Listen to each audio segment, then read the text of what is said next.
દેશના અનેક રાજ્યોમાં ભીષણ ગરમી અને લૂનો પ્રકોપ આકાશમાંથી અગંજવાળાઓ વરસતા અનેક શહેરોમાં ગરમીનો પારો 46 ડિગ્રી પર પહોંચ્યો।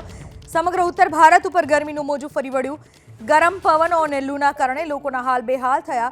યુપીના આગ્રામાં પારો 46.9 ડિગ્રીને પાર થતા દેશનું સૌથી ગરમ શહેર રહ્યું। રાજસ્થાનના બાડમેર અને પંજાબના કેટલાક શહેરોમાં ગરમી ભઠ્ઠીમાં ફેરવાયા।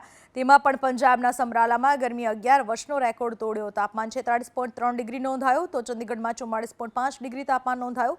આગામી 4 દિવસ હીટવેવની આગાહી કરવામાં આવી છે। 9 રાજ્યોમાં 5 દિવસ હીટવેવનું એલર્ટ અપાયું છે, જેમાં દિલ્હી, રાજસ્થાન, પંજાબ, હરિયાણા, ઉત્તર પ્રદેશ, મધ્યપ્રદેશ, ગુજરાત, બિહાર અને પશ્ચિમ બંગાળનો સમાવેશ થાય છે। શુક્રવારે આ રાજ્યમાં તાપમાનનો પારો 43 થી 46 ડિગ્રીની વચ્ચે નોંધાયો। કાળઝાળ ગરમીના કારણે લોકો ઘરમાં જ રહેવાનું પસંદ કરી રહ્યા છે। બપોરના સમયે રસ્તાઓ સૂમસામ રહે છે।